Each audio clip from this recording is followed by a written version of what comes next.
Assalamualaikum warahmatullahi wabarakatuh.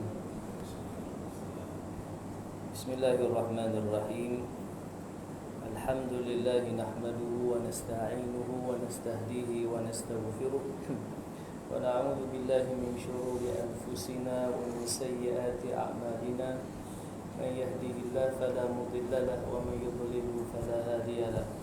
أشهد أن لا إله إلا الله وحده لا شريك له وأشهد أن سيدنا محمدا عبده ورسوله اللهم صل على سيدنا محمد وعلى آله وأصحابه أجمعين رب اشرح لي صدري ويسر لي أمري واحلل عقدة من لساني يفقه قولي سبحانك لا علم لنا إلا ما علمتنا إنك أنت العليم الحكيم اللهم اجعلنا من الذين يستمعون القول فيتبعون أحسنه اللهم إنا نعوذ بك من البرص والجنون والجذام ومن سيء الأسقام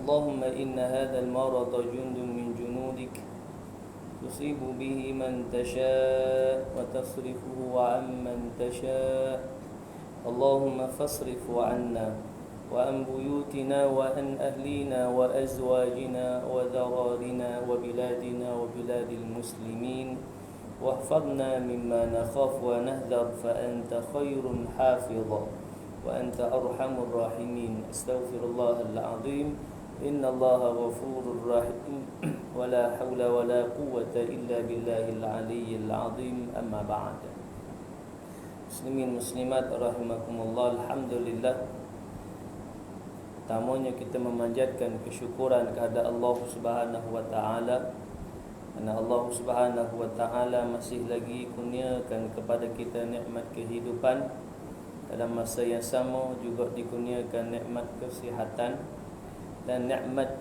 kelapangan masa yang memungkinkan kita hadir ke surau pada malam ini.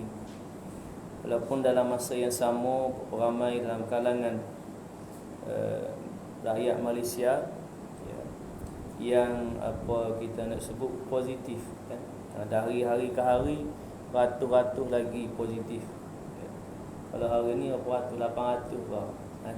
Kemarin 1200. Yang positif maksudnya sehari-sehari itu ada yang baharu yang dijangkiti dengan COVID-19.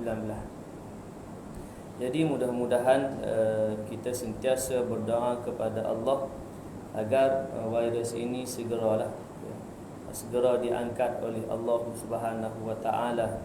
Sebenarnya Allahumma salli Muhammad, kita dah dapat recover balik dah. Recovery balik, cuma dia mari sebut gelombang seterusnya kan, kluster-kluster yang baharu. Itu semua ujian daripada Allah. Demikian jugalah negara-negara yang lain yang diuji yang diawali dengan negara China yang begitu teruk pada awalnya, kemudian dapat kita nak sebut pulih balik kan. Demikian jugalah kita berdoa dan berharap kepada Allah agar negara kita yang tercinta ini segera pulih daripada COVID-19. Dan kita melihat umpamanya di Saudi pun dah pulih dan dah pun membenarkan untuk 1 November jemaah umrah luar daripada Saudi datang untuk melaksanakan umrah, cuma dihadkan umur 18 hingga 50. Hak umur itulah. Jadi yang lebih tu nak macam mana masih lagi diujilah Walaupun keinginan untuk boleh jadi mengerjakan umrah itu begitu tinggi, tapi dah kerana dihadkan umur 18 hingga 50. Kerana umur tu umur yang Allahumma salli Muhammad kita nak sebut kuranglah risiko. Yang lebih pun berisiko, lebih 50 berisiko, dan kurang 18 pun berisiko. Kerana yang kurang pastinya antibody bagi budak-budak ni kurang. Demikian juga yang lebih 50 kan, dia dah pusing baliklah kalau kehidupan kita ni daripada kecil ni meningkat naik sampai ke puncak, boleh jadi umur 35, 40 umur matang. Umur matang dalam nak memimpin dan menguruskan. Kita nak sebut kepimpinan, khususnya yang disebutkan dalam Al-Quran arba'ina sanah, umur 40 tu, ya. Umpamanya Nabi kita, Nabi Muhammad sallallahu alaihi wasallam dilantik menjadi nabi pun umur 40, umur kematangan yang matang. Mana naik 35 40, kemudian turun pula 50 60 70. Mana hak ujung ni, hak 60 70 ni seumpama yang hak awal ni lah 10 tahun 15 tahun. Jadi hak ni pun lemah, hujung ni pun lemah. Hak kuat atas ni, dia meningkat naik. Hak meningkat naik ni kuat. Kerana ada orang yang dia positif, ya, tapi dia tak ada gejala. Kerana antibody dia kuat. Kalau boleh jadi anggota pasukan seragam kan, anggota polis ke tentera hak tu. Kan hari-hari berkawak, berlari hari-hari. Covid pun tak boleh nak lawan. Kan Covid kalah dengan dia. Tu. Jadi di mana walaupun dia nampak tak ada bergejala, tapi dia sebagai pembawa, tu bahaya, ya. Covid ni bahaya tu gitu. Walaupun kita nampak tembok suhu ni 36.5, okey, tapi dia ada. Itu yang bahaya. Yang tak susah untuk dikenal pasti. Baik, jadi demikianlah, ya. Kita saban masa dan ketika untuk berdoa kepada Allah. Allahumma fasrif wa anna, ya Allah, jauhkanlah kami daripada COVID-19, wa an buyutina, dan juga rumah kami, wa an ahlina, ahli keluarga kami, wa azwajina, isteri kami, wa zararina, anak zuriat keturunan kami, wa biladina, negara kami, wa biladil muslimin, dan negara-negara kaum muslimin, wahfadna mimma nakhaf wa nahzar, dan peliharalah kami ya Allah daripada apa yang kami takut dan yang kami waspada. Baik muslimin muslimat rahimakumullah, kita menyambung kembali kuliah tafsir dengan menggunakan kitab Tafsir Nurul Ihsan penggal pertama pada muka surat yang ke-122 ayat yang ke-76. Muka surat yang ke-122 tak ada. Tak ada bawa. Boleh jadi muslimat ada bawa, tak apa kita sebut. 122 muka surat 122 1 2 3 4 5 6 7 8 9 10. Baris yang ke-10 dari atas mulai dengan ayat kalimah bala. Baik, sebelum ini kita membicarakan bagaimana golongan Yahud, ya, dia tidak amanah dalam janji. Dia disebutkan bahawa wa min ahlil kitab, golongan ahlil kitab al-yahuda wan nasara, bila mana mereka diberi amanah, wa min ahlil kitab biman in ta'manhu biqintarin yu'addihi ilaik wa minhum man in ta'manhu bidinarin la yu'addihi ilaik illa ma dumta alaihi qa'ima. Allah sebut dalam ayat 75 yang kita baca dululah. Sebelum kita nak masuk ayat 76 kerana berkesinambungan tu. Dan di antara Alkitab ada orang yang kalau engkau amanahkan dia menyimpan sejumlah besar harta sekalipun, ia akan mengembalikannya dengan sempurna kepadamu. Baik. Ada golongan Alkitab yang amanah. Di awal ayat sebut ada yang amanah. Kemudian wa minhum man in ta'manhu bidinarin la yu'addihi ilaika illa ma dumta alaihi qa'ima. Dan ada pula di antara mereka yang kalau engkau amanahkan menyimpan sedinar pun, tidak akan mengembalikannya kepadamu kecuali engkau selalu menuntutnya yang demikian itu.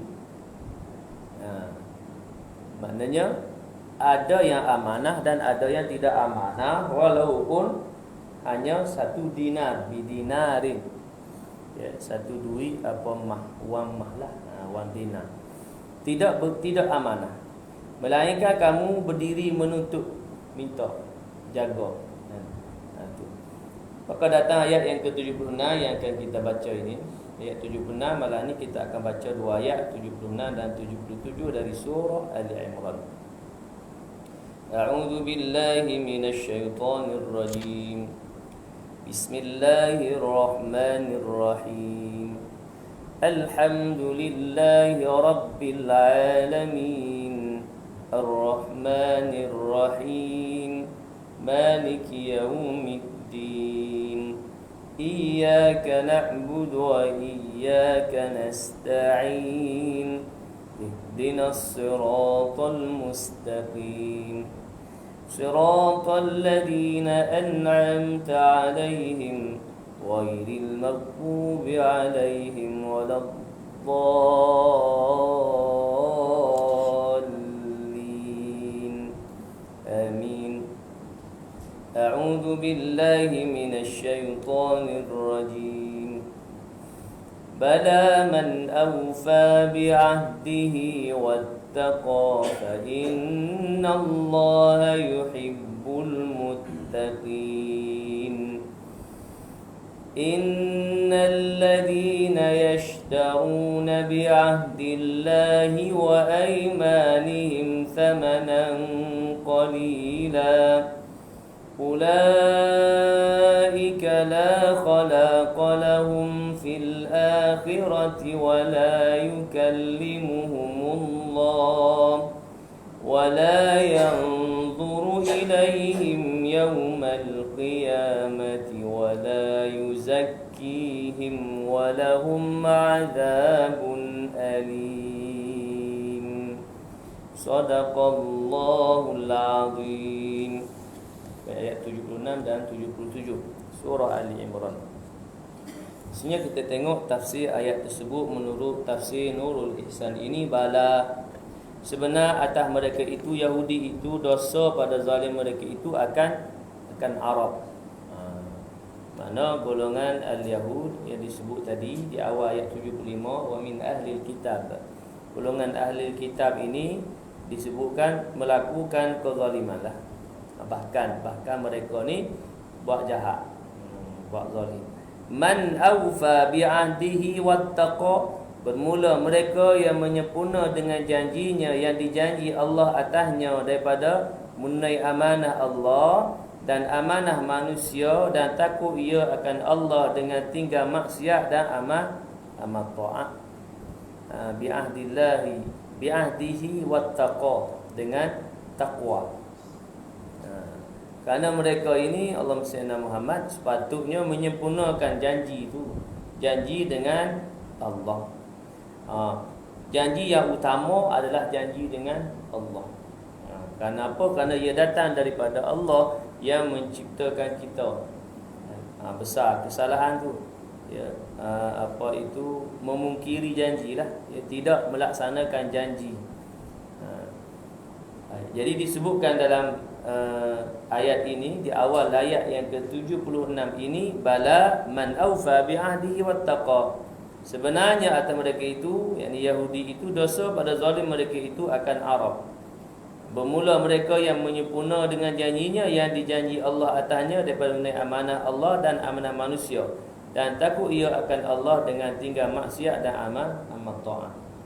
Itu yang sepatutnya Allah Sayyidina Muhammad yang dilaksanakan oleh seluruh umat manusia. Iaitulah menunaikan janji, kemudian melaksanakan taat dan meninggalkan maksiat.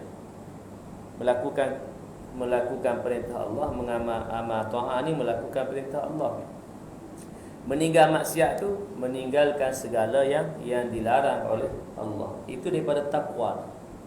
Dalam kalimah taqwa dalam awal ayat tu, bala man awfa bi'ahdihi wattaqa. Takwa. Sebab itu dalam khutbah Jumaat khatib bila dia menjelaskan bertakwalah kamu kepada Allah, sebenarnya cukup dah situ. Ittaqullah, bertakwalah kamu kepada Allah. Cuma di apa kita sebut, dihuraikan sikit lagi. Dengan melaksanakan segala perintah Allah dan meninggalkan segala larangannya.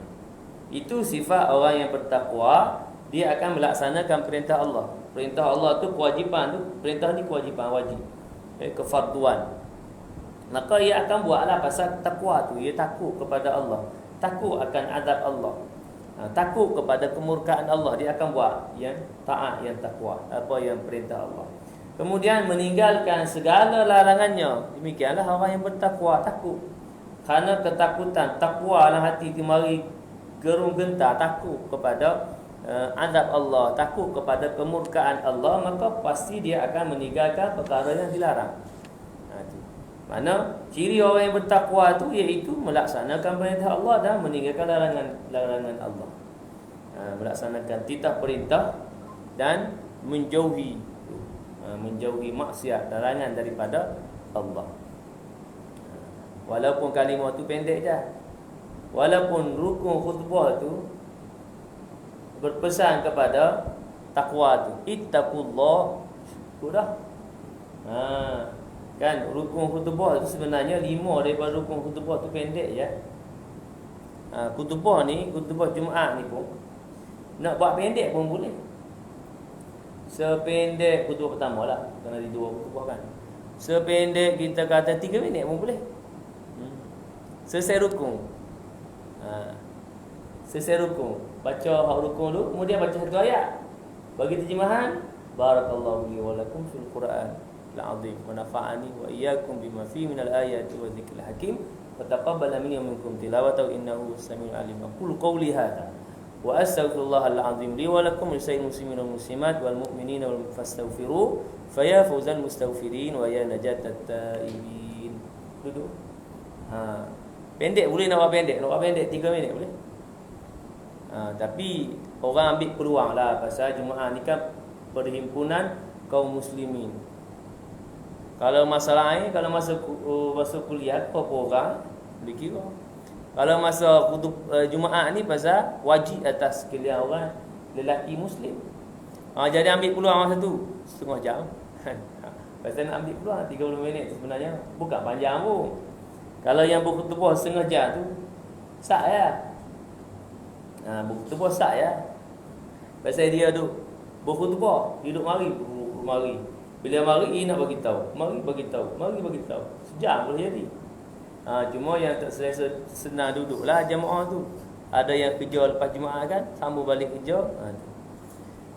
Jadi sebab itu imam-imam disuruh untuk baca teks khutbah. Teks khutbah tu dalam 10 minit. 7 ke 10 minit tak macam mana. Tengok cara dia baca. Kalau dia baca lanjut boleh pergi 15 minit, boleh pergi. Baca slow motion. Orang slow lanjut. Bila dia baca. Kalau baca laju sikit, baca tempo yang laju, cepat sikit. Baik, mana tadi? Ittaqullah. Dia cukup ittaqullah.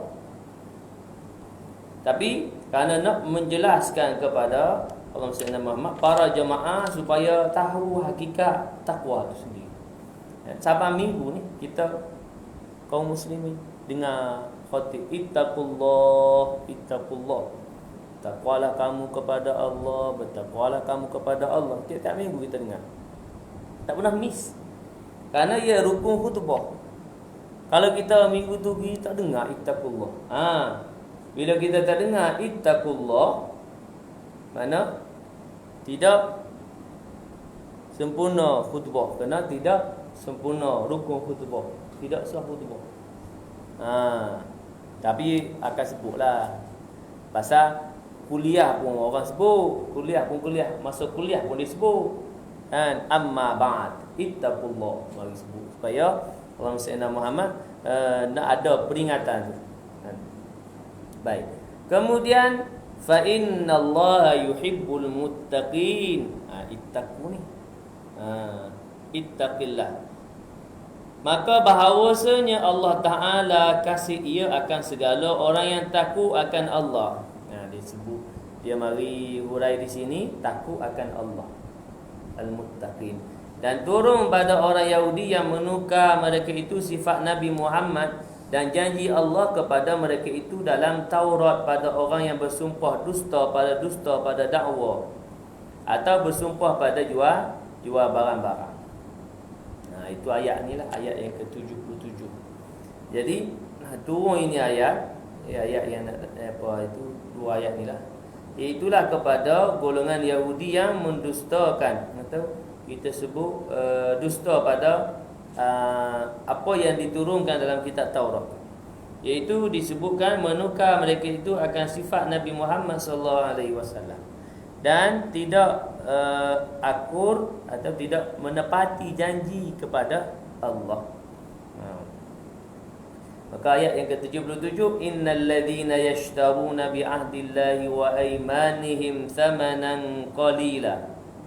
Bahawa segala mereka yang menukar mereka itu dengan janji Allah, yashtaruna bi ahdillah. Dia mari dalam tafsir ini sebut menukar atau berjual beli. Yashtaru membeli. Berjual belilah. Disebut sebelum tu kan pada jual barang-barang. Dia jual beli bagaimana? Bi ahdillahi wa aymanihim thamanan qalila. Iaitulah kepada mereka itu pada iman dengan Nabi Muhammad dan tunai amanah, dan sumpah mereka itu dusta akan harga yang sedikit daripada dunia. Maksud dia membeli duniawi itu. Dia membeli dunia lah, nak kepada dunia dan menolak kepada ahdillah, bi ahdillah, janji Allah. Kerana ini adalah kita nak sebut sebagai ujian lah kepada manusia. Ujian dengan thamanan qalila. Ujian dengan duniawi, dunia yang bersifat sebenarnya thamanan qalila, disebutlah ujung ni ayat ni. Thamanan qalila, harga yang sedikit ni. Harga yang sedikit daripada dunia. Kerana nilai dunia ini adalah nak sebut nilai yang rendah lah, yang sedikit, qalil, sedikit je. Melainkan nak sebut yang dunia ini yang sebenarnya bersifat dunia tetapi dimanfaatkan untuk akhirat. Malah ia adalah yang besar ganjaran di sisi Allah, yang disebut sebagai infak fi sabilillah. Infak fi sabilillah tu harta. Ya, boleh jadi masa ni harta kita lah ada dalam kocek kita. Kemudian Allahumma salli ala Muhammad, kita masuk ke tabung surau. Asal tu hak dunia lah, ya dunia lah. Kerana kita ada dalam poket kita tu RM10 ni, kita boleh beli macam-macam dah ni. Kita kata nasi lemak bawa bungkus dah boleh beli, kan? Kalau nasi ayam bawa bungkus dah. Biryani kambing sebungkus dah RM10. Contoh lah. Tak dapat kot lah RM15 lah. Kambing RM10, nasi biryani ayam RM10. Biryani kambing RM15, RM10. Nampak? Mana hak tu bila kita guna, maka untuk kehidupan dunia lah, kan? Bukan salah, dah salah. Memang disuruh wala tansa nasibaka minad dunya. Cuma Allah SWT, janganlah mengutamakan dunia sehingga melupakan dan melalaikan urusan akhirat. Sehingga bekerja ni nak cari bekerja sehingga meninggalkan perintah solat, fardu solat, tak sembahyang fardu. Kalau nak bekerja, tak ada ni sembahyang ni, kerja utama ke sembahyang utama? Lah ni kita kerja utama ni, duit nak makan, kerja tinggal sembahyang. Mana mengutamakan dunia, melebihkan dunia berbanding akhirat ni qalilan, thamanan qalilan. Kerana dunia ini adalah yang bersifat sementara. Sementara mana? Sementara kita hidup ni, sementara kita boleh manfaatkan harta tu, sementara tu je.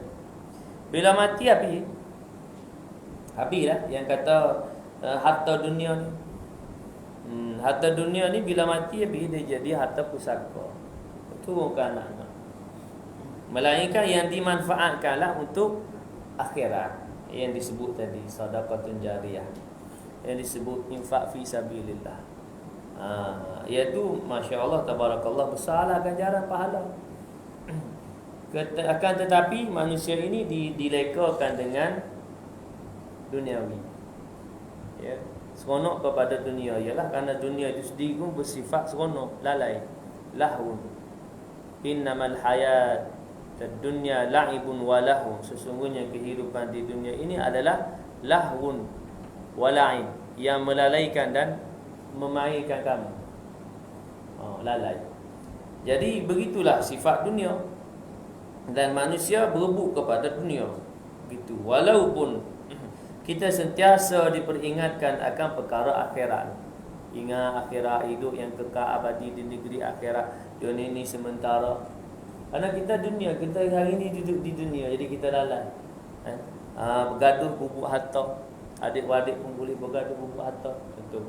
Ya, nak sebut apa tadi? Nak sebut dunia tu. Kan? Cuma tidak salah untuk berusaha untuk mendapatkan kita nak sebut bahagian daripada dunia. Ya, kerana di sanalah Allah mesti nama dapat kita nak menyalurkan kembali kepada orang yang memerlukan. Disebut dalam kitab Aqidatun Najin fi Ilmu Usuluddin, kitab akidah, mana yang lebih utama, orang kaya dengan orang miskin? Dalam agama ni mana lebih utama? Maka mari pandanganlah, ada kata miskin sebab dengan ujian tu maka ia lebih utama, lebih tinggi nilai darjah dia. Maka ada yang jawab, ada yang kata orang kaya. Maka jumhur yang paling kuat pandangannya itu orang kaya. Kerana dengan kaya dia boleh menyalurkan kekayaan dia. Ini kaya yang beriman, ini kaya yang beriman. Ya, seperti mana Sayyiduna Uthman bin Affan, seperti mana Sayyiduna Abdul Rahman bin Auf, kan? Bila kaya beriman ini, kaya yang memberi manfaat kepada agama. Cuma bila diuji dengan kaya ni masalah pula. Bila kaya, ujian dengan kaya ni berat juga. Ya. Bila kaya, ialah keinginan pun mari macam-macam keinginan nak memiliki itu, nak memiliki ini, memiliki itu. Ya, tu. Bila ada, dia akan berlebih-lebihan. Wah, sepatutnya sekadar ini saja, cukup dah. Kan? Tapi dengan berlebih-lebihan, ia disebut sebagai melampaui batas. Kan? Itu dengan kaya ni, bermewah-mewahan pula. Waliyadzubillah. Kan? Itu berapa ramai yang kalah dengan harta kekayaan. Kan? Sedikit sajalah yang berjaya untuk menguruskan harta kekayaan. Cuma utamanya orang kaya yang beriman. Tapi kalau kata kaya yang tidak beriman, kaya yang bakhil, kedekut, maka pastinya utamanya miskinlah. Pasal dia kedekut, dia tidak memberi manfaat kepada agama. Tu. Baik. Cuma persoalan tu kaya yang beriman, kaya yang ada manfaat untuk agama dengan miskin. Maka pastinya orang kaya yang ada manfaat untuk agama. Baik, kemudian ulaika la khalaqa lahum fil akhirah wa la yukallimuhumullahu wa la yanzuru ilaihim yawmal qiyamati wa la yuzakkihim wa lahum adzabun alim. Ulaika la khalaqa lahum fil akhirah, mereka itulah tiada bahagian bagi mereka. Tiada bahagian bagi mereka itu pada akhirat. Waliyadzubillah. Tak ada bahagian untuk akhirat.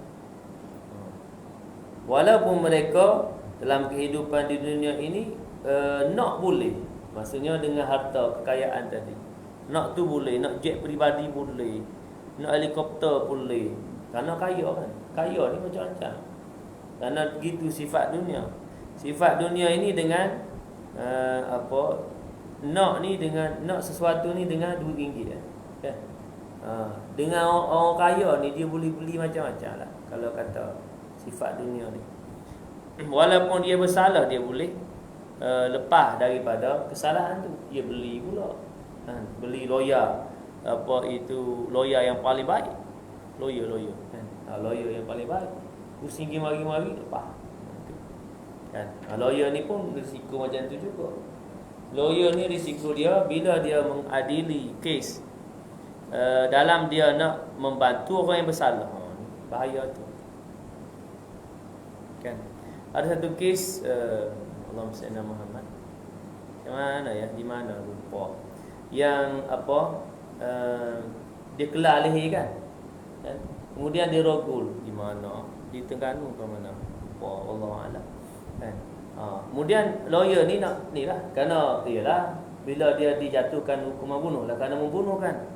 Cuma lawyer ni kita nak sebut bila dalam nak berpihak kepada yang salah ni, maka bila dia mengutarakan nampak pelik lah kan. Maka dia nak apa itu nak sebut ke mana, nak menghindarkan daripada dijatuhkan hukuman bunuh, maka disebutkan bahawa dia bunuh tidak sengaja. Dikatakan bahawa wanita itu meronta-ronta sehingga sehingga mati. Mana sehingga meninggal dunia. Kalau tak meronta tak mati gitu. Wallahu a'lam kan. Jadi itu semua tu kita nak sebut dia dalam kehidupan di dunia itu begitu. Ada yang berpihak kepada yang betul, ya alhamdulillah. Ada berpihak kepada yang salah, ya benar, dalam kehidupan dunia, lepaslah dia. Tapi pasti nanti di hari akhirat akan diadili oleh Allah Subhanahu wa taala. Jangan harap bahawa dia boleh lepas di dunia, tapi nanti di akhirat dia boleh lepas lagi tau. Ni. Ulaika la khalaqa lahum fil akhirah. Mereka itulah tiada bahagian bagi mereka itu pada akhirat. Tak lepas akhirat. Wala yanzuru wala yukallimuhumullah, dan tiada berkata-kata akan mereka itu oleh Allah Taala. Allah Taala tidak memandang kepadanya. Ini orang yang inilah disebut tadi ni. Orang yang membeli dunia dan menolak Allah Muhammad janji Allah. Dia tolak janji Allah, dia untuk nak ambil dunia. Wal'iyadzubillah. Kerana pertama mereka itu tidak ada bahagian untuk akhirat. Bila mana tidak ada bahagian untuk akhirat, apa dia punya kesan dia? Iaitulah akan dimasukkan dalam neraka. Tak masuk syurga. Tak ada bahagian. Tak ada bahagian kebaikan untuk akhirat itu. Kemudian itu pertama. Yang kedua, tidak dipandang oleh Allah. Wala yukallimullah, Allah tidak mau bercakap kemudian. Wala yanzuru ilaihim, kemudian Allah tak pandang pun. Tiada berkata akan mereka itu oleh Allah Taala kerana murka atas mereka itu, dan tiada memandang ia kepada mereka itu dengan pandangan rahmat pada hari kiamat. Dan tiada suci, wala yuzakkihim, tiada suci ia akan mereka itu daripada dosa, dan bagi mereka itu azab yang sangat pedih. Walahum adabun alim, dan bagi mereka itu azab yang sangat pedih. Ini kesan berat ni, implikasi berat ni kepada orang yang memilih dunia. Dia punya kesan ni, apa kesan dia ni? Apa kita nak sebut? Bagaimana kita melihat kesan ini? Iaitu orang yang memilih dunia, dia tolak akhirat. Dia nak dunia, akhirat dia tak mau. Ya. Hak jenis yang kita nak sebut sekularisme, liberalisme, termasuk ni waliyadzubillah. Dan sekular ni memisahkan antara urusan dunia dan akhirat. Akhirat. Urusan dunia. Sepatutnya apa dia? Islam is the way of life. Islam itu satu cara hidup. Semua dalam kehidupan kita ni Islam. Bagaimana Islam? Kalau kata nak berjual beli, muamalah Islam. Nak berhubungan lelaki perempuan, ada munakahat. Kan? Ada semua dalam kehidupan kita. Mula bangun siapa? Dari hari-hari kita mula bangun tidur sampai tidur balik. Setiap hari pusing-pusing dalam Islam. Dan Nabi ajar secara detail. Nabi tunjuk kepada kita supaya secara detail, dan kita boleh ikut contoh teladan daripada Nabi sallallahu alaihi wasallam. Itu kita nak sebutkan Islam is the way of life. Islam itu satu cara hidup. Tak boleh pisah, tak boleh asing. Karena kehidupan Islam tu begitu Islam. Tak boleh asing. Oh ni nak kena asing ni, hak Islam, okey, hak agama, okey. Hak bukan agama, ni dunia. Tak. Pasal dia sekali. Dia tak berasing. Baik. Jadi kesan dia tadi, dia mengambil dunia, dia ambil dunia, tolak akhirat. Jadi sebenarnya membeli dunia, dengan harga yang sedikit je. Kerana dunia ni nilai dia tak ada apa pun. Kerana dunia ini nanti akan hancur binasa. Yang kekal abadi adalah akhirat nanti. Yang berjaya iaitulah yang mengutamakan akhirat. Akhirat menjadi matlamat dia. Bila akhirat menjadi matlamat dia, dia akan berusaha untuk apa kita nak sebut, memperbanyakkan apa yang dia nak bawa untuk akhirat. Dan apa yang nak bawa untuk akhirat tidak lain dan tidak bukan iaitu amal soleh. Harta tak bawa harta. Itu kita sebut tadi, dari sudut harta sekalipun nak bawa untuk akhirat tu dia jadi amal, dia tukar jadi amal dulu. Kita infak fisabilillah. Harta tu RM2, RM10.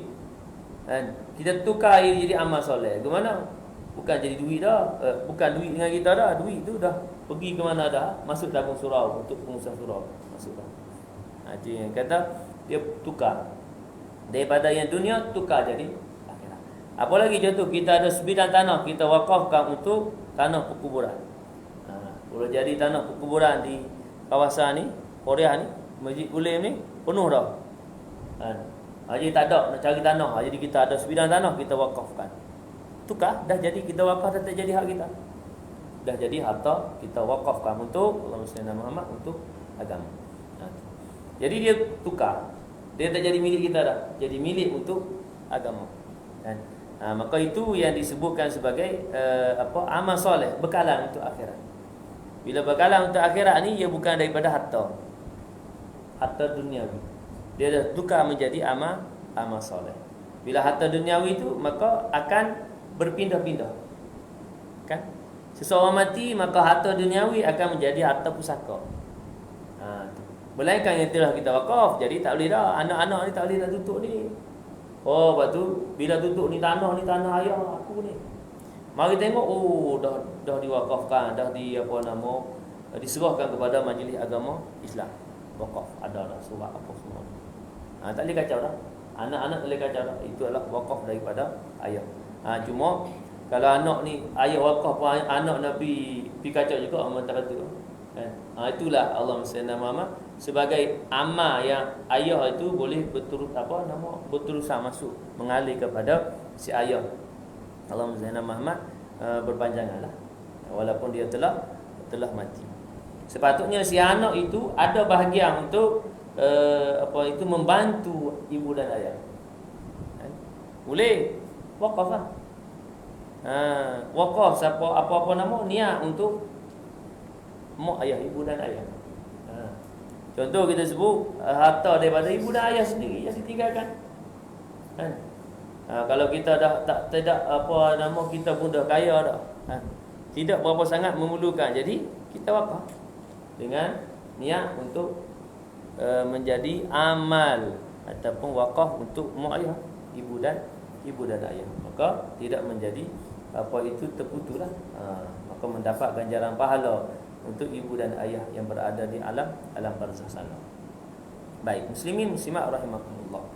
Maka demikian ayat yang ke-76 dan 77 dari surah Ali Imran masih lagi menyambung cerita wa min ahli kitab, ya, ahli kitab. Yang mana mereka ini disebutkan ayat yang ke-77, ya, bahawa mereka ini tidak mereka ini membeli duniawi dan jual janji-janji Allah, iaitu ukhrawi yang akhirat, membeli dunia. Kan? Maka kesan yang beratlah kepada mereka. Pasal maksud dia beli dunia ni, ambil dunia, tak mau akhirat. Dia sebenarnya bagaimana? Iaitu mengambil akhirat. Mana kata berusaha untuk akhirat, dunia tidak ditinggalkan. Dua-dua sekali. Cuma yang paling utama adalah akhirat. Bila bertembung antara ukhrawi dan duniawi, maka utama ukhrawi. Pasal hak ukhrawi tu, akhirat tu yang kekal, dunia yang sementara. Tapi puak ni yang disebutkan di sini adalah dunia, akhirat tak mau. Tolak akhirat, ambil dunia. Gitu. Maka kesan dia berat lah tadi disebutkan. Ulaika la khalaqa lahum fil akhirah. Tak ada bahagian untuk akhirat. Kemudian Allah tidak mau berkata-kata pada mereka pada hari akhirat. Dan Allah tidak melihat mereka juga pada hari akhirat. Dan mereka tidak dapat dibersihkan, ya, disucikan, ya. Disucikan oleh, maksudnya dari sudut mendapat syafaat. Tak ada orang boleh tolong. Kemudian walahum adabun alim, bagi mereka azab yang sangat pedih. Jadi sekarang itu untuk perkongsian kita pada malam ini, iaitu ayat yang ke-76 dan 77 dari surah Al-Imran menurut tafsir Nurul Ihsan yang kita baca ini. Mudah-mudahan memberikan kefahaman kepada kita akan dua ayat yang kita bicarakan pada malam ini, dan mudah-mudahan kita tergolong dalam golongan yang disebut dalam ayat 76, golongan wattaqwa, yang benar-benar bertakwa kepada Allah Subhanahu wa taala, mengambil dunia untuk hanya untuk kehidupan dunia semata. Mana bila sebut untuk kehidupan dunia semata, mana mengikut keperluan yang diperlukan dalam kehidupan di dunia, tidak berlebih-lebihan, tidak bermewah-mewahan, walaupun kita sebagai seorang yang kaya. Sekali itu mudah-mudahan beroleh manfaat dan ganjaran di sisi Allah Subhanahu wa taala. A'udzu billahi minasyaitonir rajim. Bismillahirrahmanirrahim. Alhamdulillahi rabbil alamin. Wassalatu wassalamu ala asyrafil anbiya'i wal mursalin wa ala alihi wa sahbihi ajma'in. Allahumma arhamna bil Qur'an waj'alhu lana imaman wa nuran wa hudan wa rahmah. Allahumma dhakkirna minhu ma nusina wa 'allimna minhu ma jahilna. وارزقنا تلاوته آناء الليل وأطراف النهار واجعله لنا حجة يا رب العالمين.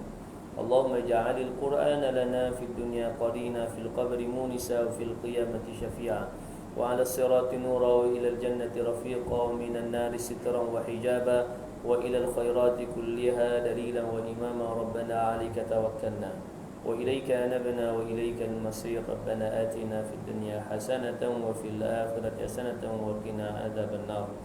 وصلى الله على سيدنا محمد وعلى آله وصحبه وبارك وسلم، والحمد لله رب العالمين. سبحانك اللهم بحمدك أشهد أن لا إله إلا أنت أستغفرك وأتوب إليك. بسم الله الرحمن الرحيم. والعصر إن الإنسان لفي خسر إلا الذين آمنوا وعملوا الصالحات وتواصوا بالحق وتواصوا بالصبر وبالله التوفيق والهداية. السلام عليكم ورحمة الله وبركاته.